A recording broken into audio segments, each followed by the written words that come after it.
Hi all, I M Therese Mathew, third year MBBS student of Thiruvananthapuram medical college. So എല്ലാവരും അവരവരുടെ NEET results ഒക്കെ വന്നിട്ട് next ഏത് കോളേജിൽ അഡ്മിഷൻ വെക്കും, അല്ലെങ്കിൽ ഇനിയിപ്പോൾ അലോട്ട്മെൻറ്റ് സ്റ്റാർട്ട് ആകുമ്പോഴത്തേക്കും ഞാൻ കൗൺസിലിങ്ങിന് ഏതൊക്കെ കോളേജ് ആയിരിക്കണം വെക്കുന്നത്, അല്ലെങ്കിൽ പ്രയോറിറ്റി ലിസ്റ്റ് എങ്ങനെയാണെന്നൊക്കെ ആലോചിച്ച് നിൽക്കുന്നവരായിരിക്കും. സോ അവർക്ക് വേണ്ടി ട്രിവാൻഡ്രം മെഡിക്കൽ കോളേജിലെ ലാസ്റ്റ് റാങ്ക് ഡീറ്റെയിൽസ്, അപ്പോൾ നിങ്ങൾക്ക് കിട്ടാൻ ചാൻസ് ഉണ്ടോ ഇല്ലയോ എന്നറിയാൻ വേണ്ടി ട്രിവാൻഡ്രം മെഡിക്കൽ കോളേജിലെ ലാസ്റ്റ് റാങ്ക് ഡീറ്റെയിൽസ് ഞാനിപ്പോൾ പറയാമെന്ന് വിചാരിക്കുന്നു. കാരണം കുറേ പേര് യൂട്യൂബിലൊക്കെ എനിക്ക് ലാസ്റ്റ് റാങ്ക് ജനറലിൻ്റെ ലാസ്റ്റ് റാങ്ക് എന്താണ്, SC/STക്ക് ലാസ്റ്റ് റാങ്ക് എത്രയായിരുന്നു എന്നൊക്കെ ചോദിച്ച് കുറേ പേര് കമൻസ് ഒക്കെ ഇട്ടിട്ടുണ്ടായിരുന്നു. അതിന് കുറേ ഞാൻ റിപ്ലൈ കൊടുത്തു.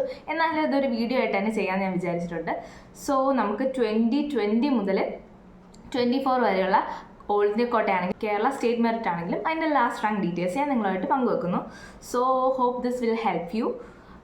And if you found this useful, please do subscribe my channel. So coming to all India quota admission, നമ്മൾ 2020 നോക്കുവാണെങ്കിൽ after second round general category 1859 അതായിരുന്നു ലാസ്റ്റ് റാങ്ക്.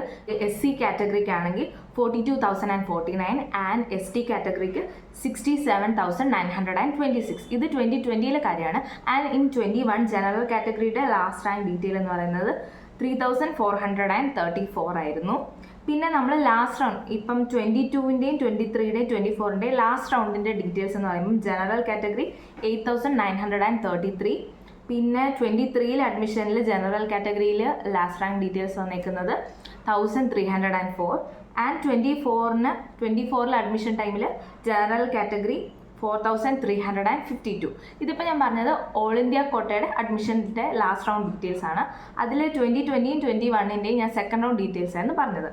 സോ നമ്മൾ കേരള റാങ്ക് നോക്കുവാണെങ്കിൽ 2020-ൽ സ്റ്റേറ്റ് മെറിറ്റ് വഴി കേരള റാങ്ക് വെച്ച് കിട്ടിയിട്ടുള്ളത് 452 റാങ്കാണ്.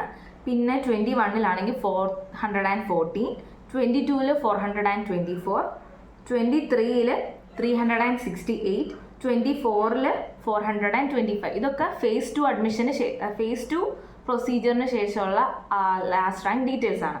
പിന്നെ SCക്ക് 2020-ൽ 5,977. ഇത് 24 ആയപ്പോഴത്തേക്കും 8,892 ആണ്. ഇതേപോലെ STക്ക് 2020-ൽ 15,698. അത് 24 ആയപ്പോഴത്തേക്കും 16,949. ഇത് STൻ്റെ ആണ്. പിന്നെ നിങ്ങൾക്ക് നിങ്ങളുടെ category wise last rank details അറിയണമെന്നുണ്ടെങ്കിൽ ഒന്നെങ്കിൽ കമൻറ്റ് ചെയ്യുക, or you can just DM me in my insta account. പിന്നെ നിങ്ങൾക്ക് എന്ത് ഡൗട്ട് ഉണ്ടെങ്കിലും എന്നെ DM ചെയ്യാൻ മറക്കണ്ട. ഞാൻ എന്നെ കൊണ്ട് കഴിയുന്നത് പോലെ തന്നെ നിങ്ങളെ ഹെൽപ്പ് ചെയ്യാൻ നോക്കാം. പിന്നെ നിങ്ങളുടെ നീറ്റ് റാങ്ക് കമൻറ്റ് ചെയ്യുവാണെങ്കിൽ ഞാൻ നിങ്ങൾക്ക് ട്രിവാൻഡ്രം മെഡിക്കൽ കോളേജിൽ കിട്ടാനുള്ള പ്രോബബിലിറ്റി പറഞ്ഞുതരാം. പിന്നെ നിങ്ങൾക്ക് വേറെ എന്തെങ്കിലും നിങ്ങളുടെ കാറ്റഗറീനെ കുറിച്ചോ അതിൻ്റെ ലാസ്റ്റ് റാങ്ക് ട്രിവാൻഡ്രം മെഡിക്കൽ കോളേജിൽ അറിയണമെന്നുണ്ടെങ്കിൽ, അല്ലെങ്കിൽ വേറെ എന്തെങ്കിലും അറിയണമെന്നുണ്ടെങ്കിൽ, നീറ്റ് സമുദായം വേറെ എന്തെങ്കിലും അറിയണമെന്നുണ്ടെങ്കിൽ you can just ask me in the comments or either you can DM me. Hope this video was helpful. നിങ്ങൾക്ക് ഇഷ്ടമായ തീർച്ചയായിട്ടും വീഡിയോ ലൈക്ക് ചെയ്യുക. പിന്നെ കൂടുതൽ വീഡിയോകൾക്ക് ചാനൽ സബ്സ്ക്രൈബ് ചെയ്യുക. പിന്നെ നിങ്ങളുടെ നീറ്റ് എഴുതുന്ന ഫ്രണ്ട്സിന് ഇത് തീർച്ചയായിട്ടും അയച്ചു കൊടുക്കുക. അല്ലെങ്കിൽ നീറ്റ് എഴുതി അഡ്മിഷൻ പ്രൊസീജിയേഴ്സിന് വേണ്ടി വെയിറ്റ് ചെയ്യുന്ന നിങ്ങളുടെ ഫ്രണ്ട്സിന് തീർച്ചയായിട്ടും അയച്ചു കൊടുക്കുക. So thank you so much for watching and bye bye.